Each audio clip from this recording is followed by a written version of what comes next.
السلام عليكم ورحمة الله وبركاته. ازيكم يا حبايبي؟ عاملين ايه؟ النهارده جايين مع بعض في فيديو جديد. بس انتوا صلوا على النبي، اللهم صل وسلم وبارك على سيدنا محمد وعلى اهله وصحبه اجمعين. ازيكم يا حبايبي؟ عاملين ايه؟ النهارده جايين في وصفة جميلة جدا جدا باذن الله تعجبكم.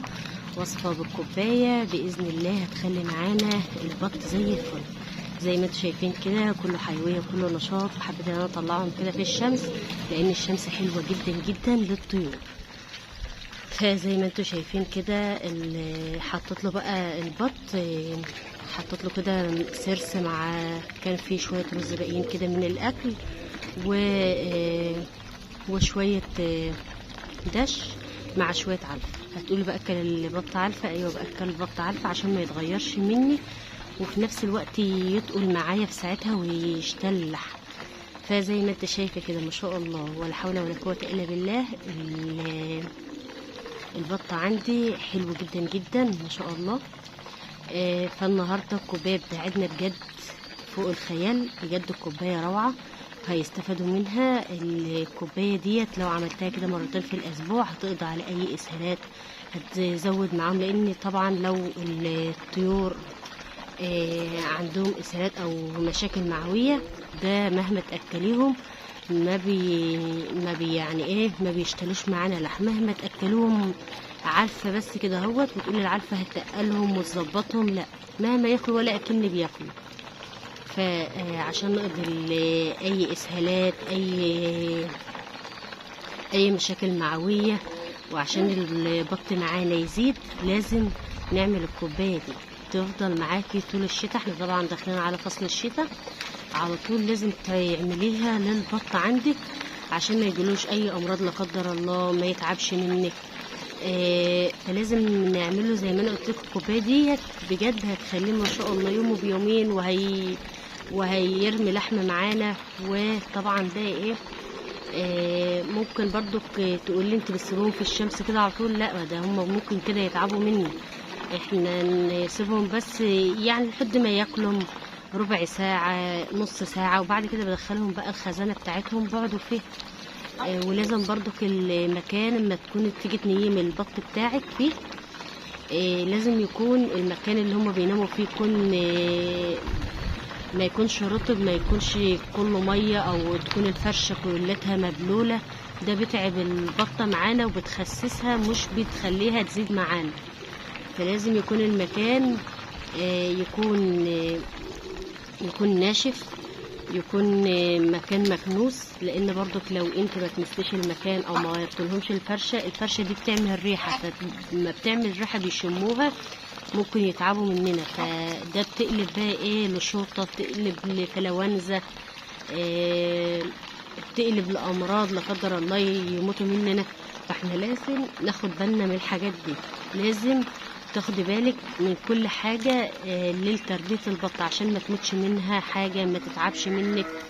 فكل ما تهتم بالبط بتاعك وفي نفس الوقت في التدفية والفرشة بتاعتهم كل ما تلاقي معاك البط زي الفل. زي ما انت شايفة كده ما شاء الله البط يومه بيومين بيزيد معايا.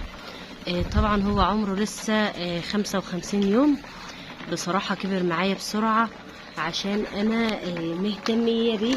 طبعا اي تربية مش لازم تأهملي فيها، لازم تهتمي بها عشان انت طبعا انت جايباها عشان تربيها وتستفادي منها، مش تحط كده وترمي وتسيبيهم. لا، لازم تاخدي بالك، لازم تقعدي كده قصادهم وتشوفي ممكن تكون بطة كشة، ممكن بطة تكون تعبانة، تاخدي بالك وكده. فزي ما انت شايفة كده ما شاء الله كلتهم متقبلين الاكل، شهيتهم مفتوحه على الاكل، بياكلوا كتير. كل ما ياكلوا معاكي كتير كل ما يزيدوا كتير، كل ما يزيدوا معاكي يعني. فما شاء الله. طبعا اهم حاجه عايزاكي بس ما تنسيش اللايك والاشتراك فضلا وليس امرا عشان تفضلي كده دايما مشجعاني وافضل مستمريه معاكي دايما على طول في تنزيل الفيديوهات. زي ما انت شايفه كده بقى ايه. وطبعا الوصفه ديت بتمنع اي تساقط في الريش، اي اكلان ممكن البط ياكل في بعضه. لا، بجد ديت الوصفه دي حلوه جدا جدا، بتشيل اي امراض، بتمنع اي امراض يجيلهم. فانت طبعا لازم تهتم بتربية الطيور، ولازم برضو تطلعهم في الشمس زي ما انت شايفة كده. الشمسية حلوة، ده الشمسية حلوة جدا جدا، بتقوي العظام، بتشيل اي التهابات في المفاصل، فبتشيل اي التهابات عندهم، بتخلي بقى ريشتهم بتلمع كده وحلوة. بجد الشمس حلوة جدا جدا للطيور، للحمام، للفراخ. فلازم تعرضي البط بتاعك للشمس طول ما في شمس في المكان، والمكان اللي هم بيناموا فيه في مكان كده شمس متعرض ليه الشمس، بيكون مكان حامص، تلاقي معاكي التربية ناجحة من غير كلام.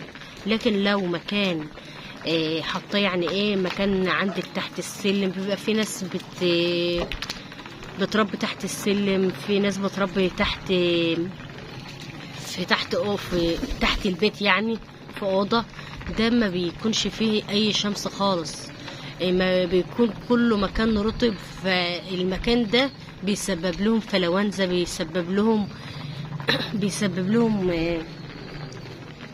فلوانزا، بيسبب لهم مرض، بيسبب لهم ميكروب.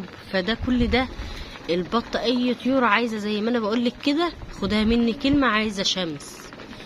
وكل ما تاكل البط بتاعك، كل ما تهتم بيه، كل ما عنقود البيض يتكون عند النوتي عند البط عشان يبيض معانا في ساعتها. لو انت عايزه ترقدي بطه وكده، كل ما تاكليها كويس، كل ما تخلي البطه معاكي ما تغيبش في البيض وتبيض معاك على طول. وزي ما انت شايفه كده ما شاء الله، خلصوا بقى كميه الاكل اللي انا حطاها لهم. طبعا انا لسه ما حطيتلهمش الميه، هنعمل بقى الوصفه بتاعتنا الجميله ديت في المشروب.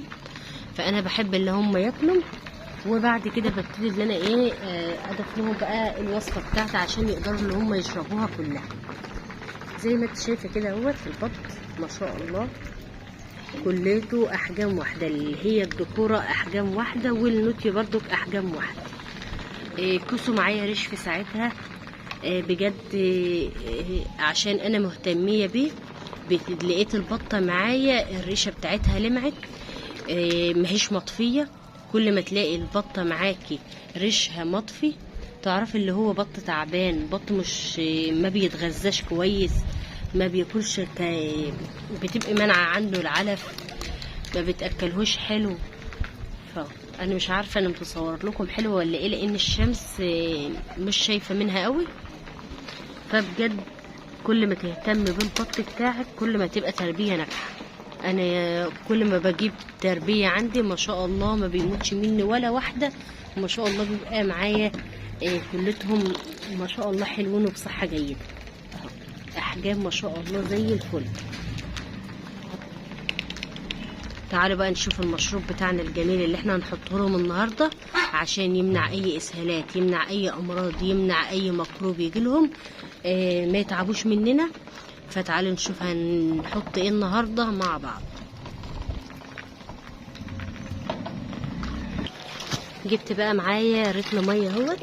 طبعا هنحط ايه على الرتل الميه ده، معايا ده كوبايه شاي. هتقولي لي كل ده عشان الشاي؟ عشان الشاي، بجد الشاي هيفرق مع البط. اهي طبعا حطيت معلقه شاي كبيره، طبعا هما بيشربوا مامت، معلقه شاي كبيره مع ليمونه كبيره اهي فاتحاها اهيت، ممكن ليمونتين. تمام، هنبتدي اللي احنا نعصرهم في الليمون او على طول على الميه اهو. انا حبيت اعصرها برضك معاكم، ممكن كنت انا عصرتها على الشاي وضفتها على طول، بس انا حبيت ان انا اعصرها معاكم عشان تبقوا المصداقيه بس مش اكتر. شوفوا القشر ده مش هرميه، هحطه برضك في الميه كده. تمام، ضفته كده في الميه هيعمل لي الميه نكهه حلوه قوي اهي. تمام، شوفوا ده عشان الطفل بقى، الطفل الشاي ما شاء الله. هتقولي هيستفادوا من الشاي والليمون ده؟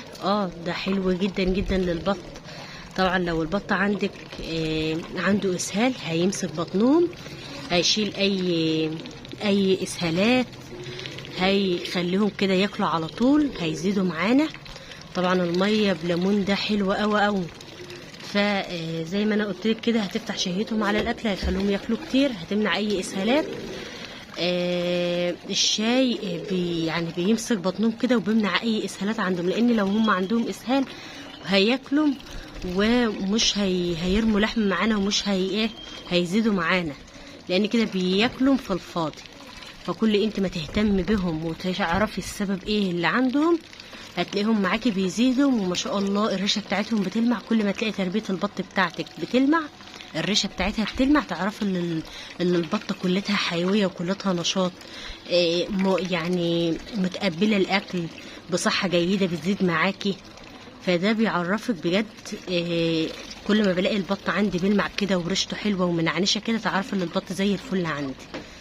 فطبعا اللي حطيت كوبايه على رتل ميه او رتل ونص، خدي نفسك ان انت ما تحطش اكتر من رتل ونص ميه، عشان يقدروا ان هم يشربوها ويستفادوا منها. تمام. فيا رب كده الفيديو بتاعي يعجبكم كده النهارده، تكونوا استفدتوا مني باي حاجه. اهم حاجه ما تنسليش اللايك والاشتراك، فضلا وليس امرا، في رعايه الله. مع السلامه.